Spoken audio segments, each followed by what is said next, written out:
मंगलम भगवान विष्णु मंगलम गरुणध्वज मंगलम पुंडरीकाक्ष मंगलायतनो हरि अखंड मंडलाकारं व्याप्तं येन चराचरं तदपदम दर्शितम येन तस्मै श्री गुरुवे नमः। नमस्कार, स्वागत है आपका आचार्य वाणी में। मैं आचार्य डॉक्टर विक्रमादित्य आपके साथ हूँ। धनु राशि वालों के लिए 21 मार्च से लेकर 31 मार्च तक के लिए ग्रहों का योगायोग क्या कुछ दिखाता है, ज्योतिष विज्ञान के माध्यम से हम आपको बताने जा रहे हैं कि आपकी राशि के अनुसार से धनु राशि वालों क्या कुछ होने के योग हैं। यदि हम बात करें सबसे पहले 21 मार्च की, तो 21 मार्च के लिए ग्रहों का योगायोग दिखाता है कि आपके लिए समय बड़ा अनुकूल रहेगा। लाभ की स्थिति बनती दिखाई दे रही है, आगे बढ़ने का आपको प्रयास करना चाहिए। और ग्रहों की स्थिति विशेष तौर पर आगे बढ़ने की स्थिति दिखाई दे रही है, लेकिन सुबह सुबह कोई आपको बेकार के काम में फंसा सकता है। इस बात का ध्यान रखना है कि बेकार के कामों से आपको बचने का प्रयास करना है। कोई कह सकता है कि भाई ये काम मेरे लिए कर दो, ऐसा कर दो, वैसा कर दो, तो अपने सीमा से देखते हुए आपको काम करने का प्रयास करना चाहिए। उस दिन अमावस्या भी है। विशेष तौर पर अपने पितरों के निमित्त कुछ तर्पण इत्यादि अवश्य करें और पितरों का आशीर्वाद लेकर काम करने का प्रयास करें। अगले दिन नववर्ष आरंभ हो रहा है, तो उससे पहले अपने पितरों को प्रसन्न करने के लिए ब्राह्मण भोजन, गौ को निमित्त ग्रास इत्यादि अवश्य कर देने का प्रयास करें। हनुमान जी का पूजन कर इस दिन अपने दिन को और शुभ कर सकते हैं, क्योंकि 11:58 पर चंद्रमा मीन राशि में प्रवेश कर जाएंगे। गजकेसरी योग बनाएंगे। चतुर्थ भाव में गजकेसरी योग सुख का पदार्पण करने का आपके लिए बड़ा सुंदर समय लेकर आ रहा है। नववर्ष के समय सुंदर वेला में बड़ा सुंदर योग बना हुआ है आपके लिए। 22 तारीख को जब नवरात्र आरंभ होंगे, नववर्ष आरंभ होंगे, भगवती का पदार्पण नौका पर बैठकर होगा। पिंगल नाम का योग नवरात्र के जो खासतौर पर नववर्ष होगा वो आरंभ होगा। समस्त कष्टों को दूर करने वाला योग बनेगा। ये वर्ष आपके लिए बड़ा शुभ रह सकता है। ग्रह की गणना साफ साफ दिखा रही है कि बड़े शुभ मुहूर्त में शुभ ग्रहों के योगायोग के साथ साथ सुख के पदार्पण के साथ साथ ये ग्रह जो दिखा रहे हैं आपके जीवन में कल्याण के योग बनाने वाले हैं। तो इस प्रकार से आपके लिए जो दिन का समय है 22 तारीख का बड़ा शुभ है। तो कोशिश करें सुंदर समय में कलश स्थापना करें, भगवती का विशेष तौर पर स्तवन करें, क्योंकि आप शुभ समय में कहा सुख में सुमिरन जो करें तो दुख काहे को होए। तो इस बात को करें ना, जब सुख का समय चल रहा है तो ऐसे में सुमिरन अवश्य कर लीजिए। सुंदर योग है नवरात्र का, बड़े भाग्य से आते हैं नवरात्र, और इस शुभ मुहूर्त में कोशिश करें बड़े सुंदर तरीके से आप लाभ लेने का प्रयास कीजिए। ग्रह अच्छे हैं, आपके अनुकूल काम होगा और आपके अनुसार से आगे बढ़ने के योग बन सकते हैं। केवल बुद्धि में कुछ जड़ता ना हो, इस बात का ध्यान रखिएगा। कई बार क्या होता है, भाग्य में राहु चल रहे हैं इस वक्त, आपके पंचम भाव में बुद्धि में राहु चल रहे होते हैं, तो क्या होता है बुद्धि में ग्रहण लगाने का प्रयास कर सकते हैं। उससे बचने का प्रयास करना है।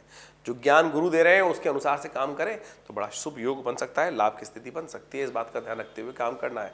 बुध भी इस वक्त अस्त हैं, तो उसको भी ध्यान रखना है आपको। गौ पूजन अवश्य करें, क्योंकि व्यावसायिक दृष्टिकोण से बुध जो है बड़े शुभ ग्रह माने जाते हैं, लेकिन वो जब सूर्य के साथ हैं तो अस्त चल रहे हैं, तो ऐसे में बुद्धि कहीं भी नेगेटिव तरफ भी चल सकती है, तो उसको ध्यान रखना है। सब समय बड़ा अच्छा है, गजकेसरी योग विद्यमान है, लेकिन बुद्धि यदि गलत तरफ चल गई तो फिर क्या करेंगे। तो इसलिए कोशिश करें नवरात्र में माँ भगवती को प्रसन्न करें। या देवी सर्वभूतेषु बुद्धि रूपेण संस्थिता नमस्तस्यै नमस्तस्यै नमस्तस्यै नमो नमः, इस मंत्र का जप करते हुए भगवती का पदार्पण अपने घर में कराएं, स्थापना करें और कल्याणकारी योग बनेंगे आपके लिए।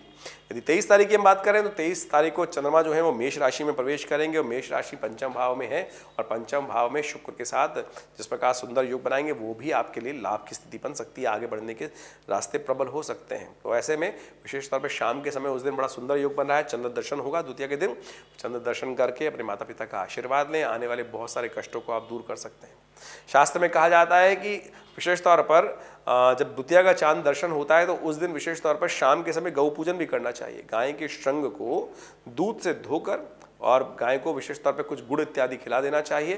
कहा जाता है उस दिन अपनी माताजी का, पिताजी का, गुरुजन का आशीर्वाद भी लेना चाहिए। चंद्र दर्शन करने के उपरांत चंद्रमा को अर्घ देना चाहिए, उससे कई प्रकार के कष्ट पूरे महीने तक के गायब हो जाते हैं। तो ये सुंदर योग बन रहा है। 23 तारीख के शाम के समय अवश्य करने का प्रयास करें।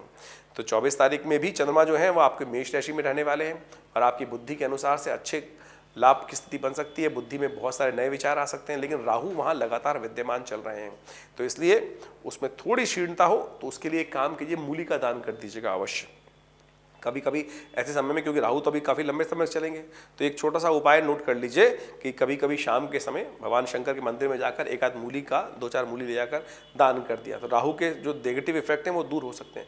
बिल्ली को दूध पिला दीजिए, ये सब भी काम कर सकते हैं। क्योंकि बुद्धि में यदि समस्या उत्पन्न हो जाएगी तो कई बार क्या हो ना, अभी 7:30 खत्म हो चुकी है, अभी उसका ताप पूरी तरह समाप्त नहीं हुआ है, तो ऐसे में आपको इस उपाय को अवश्य करते रहना चाहिए कि समय समय पर उसका लाभ प्राप्ति हो सकती है। तो मेष राशि में चंद्रमा जो है वो करीब करीब 2 दिन रुकने वाले हैं और उसके बाद वृषभ राशि में प्रवेश करेंगे 25 मार्च को शाम को 19:28 यानी 7:28 पर। यह समय थोड़ा सा भारी दिखाई देता है, तो ऐसे में अपने स्वास्थ्य का ध्यान रखते हुए काम करने का प्रयास करना चाहिए। विशेष तौर पर मौसम बदल रहा है तो नज़ले इत्यादि के रोग ना परेशान करें, उससे बचते हुए काम करें।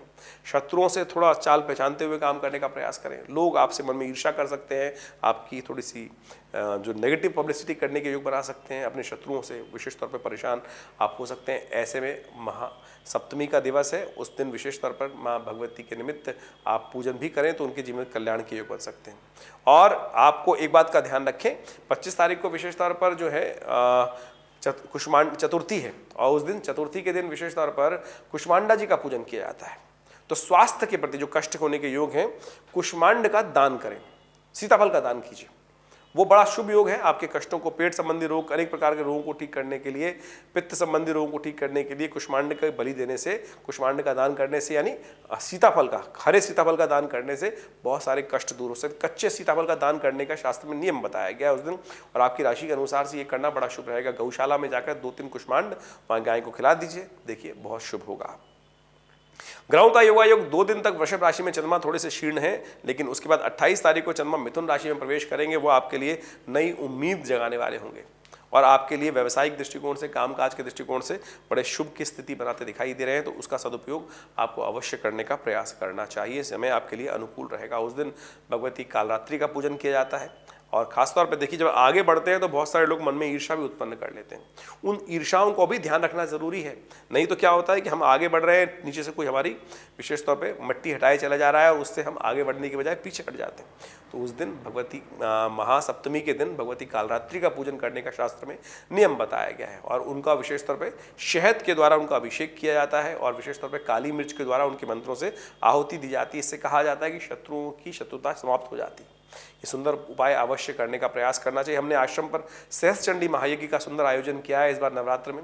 आप भी उस कार्यक्रम में भाग ले सकते हैं और उसकी पूरी डिटेल जानने के लिए नंबर नीचे स्क्रीन पर चल रहे हैं, उसमें आप जानकर फ़ोन कर अपने पूरे आरक्षण स्थान करने के लिए भी व्यवस्थाएं जान सकते हैं। तो ग्रहों का योगायोग इस प्रकार से है। देखिए, आपके जीवन में कल्याण के योग बनते दिखाई दे रहे हैं। और 30 तारीख को देखिए, सुंदर नवरात्र का अंतिम दिन है, महानवमी है। महानवमी के साथ साथ रामनवमी भी पड़ रही है, तो उस दिन विशेष तौर पर भगवान राम का विशेष तौर पर पूजन करने का नियम रहता है।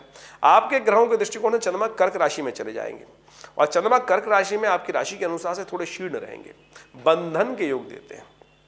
यदि किसी एग्रीमेंट में जा रहे हैं तो बहुत सोच समझ के साइन कीजिएगा। मैं कहूँगा वो एग्रीमेंट करने के लिए, कुछ नया कार्य आरंभ करने के लिए दिन शुभ नहीं दिखाई देता। वैसे तो कई बार रामनवमी का साया जो होता है, रामनवमी का अंशुत साया कहा जाता है। बहुत सारे लोगों के पदार्थ नए आरंभ करने के लिए कई बार पंचांग के अनुसार से बहुत लोग कहते हैं कुछ दिन भी नया कार्य शुरू कर सकते हैं, लेकिन ग्रहों के दृष्टिकोण से आपकी राशि के अनुसार से ये समय आपके लिए पूरी तरह से शुभ नहीं है। इसलिए बचते हुए काम करने का प्रयास कीजिएगा, वो आपके लिए अच्छा रहेगा। 31 तारीख को बृहस्पति अस्त हो रहे हैं और ऐसे में बृहस्पति का अस्त होना आपकी राशि के अनुसार से कई प्रकार के कष्टों को उदय कर सकता है, क्योंकि बृहस्पति आपके लिए बड़ी शुभ स्थिति में बैठे हुए थे, आपके सम्मान की रक्षा कर रहे थे, आपके सुख का पदार्पण करा रहे थे। और इन सब चीज़ों में बृहस्पति जब सूर्य के साथ आ गए तो वो अस्त कर देंगे, उसके कारण से कुछ कष्ट उत्पन्न हो सकता है। तो उसके लिए बड़े सुंदर तरीके से पहले नवरात्र आए हैं, तो उनका सदुपयोग आपको अवश्य करने का प्रयास करना चाहिए। बृहस्पति की क्षीणता को ठीक करने के लिए इस नवरात्र का जो उपयोग अवश्य करने का प्रयास कीजिए। हम अलग से एक एपिसोड बना रहे हैं इसके ऊपर पूरा, कि बृहस्पति क्या करेंगे आपकी राशि के अनुसार से, वो आप देख लीजिएगा और उसके अनुसार से कार्य करने का प्रयास कीजिएगा। आपके लिए दिन शुभ हो। नमस्कार।